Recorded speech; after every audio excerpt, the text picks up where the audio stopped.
मागील भागात चारही मित्र वाड्याच्या भयावह गूढ वातावरणात पुढे सरकतात. ते एका जुन्या भिंतीवर कोरलेला एक संदेश वाचतात. तुम्ही इकडे आला पण आता बाहेर जाता येणार नाही. या संदेशाने सुरुवात होते एका भयानक अनुभवाला. एक जुना तुटका आरसा त्यांचं लक्ष वेधतो. त्यात त्यांचं प्रतिबिंब दिसतं, पण काहीतरी वेगळं. एका स्त्रीची विकृत आकृती त्यांच्या मागे दिसते. रक्ताळलेले ओठ, काळे डोळे आणि भेसूर हसू. ती आकृती अचानक आरशातून बाहेर येते आणि पहिल्यांदा आत्म्याचा थेट संपर्क होतो. मित्र वाड्यातून पळून जायचा प्रयत्न करतात, पण दरवाजा आपोआप बंद होतो. अंधारात एक लांबट सावली त्यांच्या दिशेने येत असते. शेवटी भिंतीवर नवा रक्ताळलेला मजकूर दिसतो. खेळ फक्त सुरू झाला.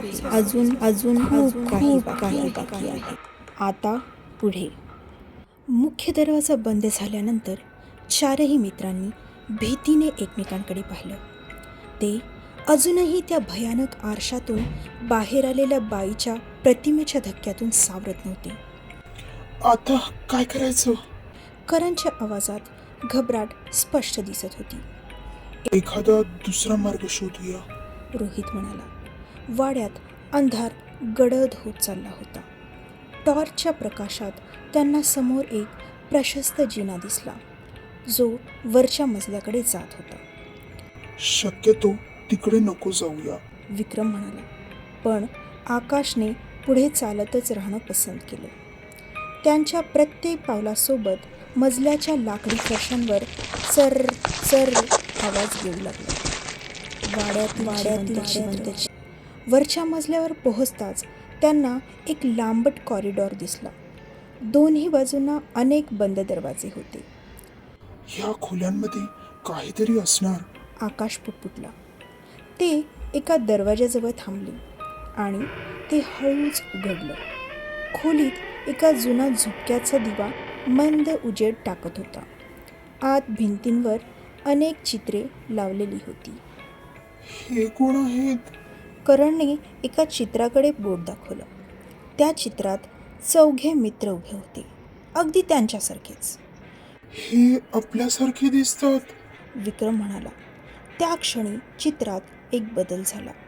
मित्रांच्या मागे उभा असलेला धूसर आकृतीचा चेहरा स्पष्ट दिसू लागला. तेच ते रक्ताळलेले डोळे आणि विकृत हसू. मृतांचा खेळ सुरू होतो. त्यांच्या डोळ्यासमोर अचानक चित्रातील व्यक्ती हलू लागल्या आणि त्यांच्या ओरडण्याचा आवाज खोलीभर घुमला. हे काय चाललंय? आकाश भीतीने मागे हटला.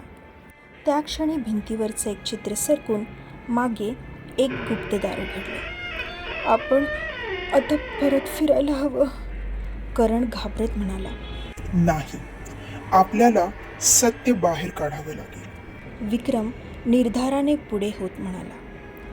ते गुप्तदाराच्या आत शिरले आणि समोर एक अंधाऱ्या बुहाऱ्याची सुरुवात झाली. पुढील भागात आता वाड्यातला खेळ अजून जास्त भयानक आणि धक्कादायक होणार. तयार आहात ना? कारण आता खरी मृत्यूची जत्रा सुरू होणार आहे.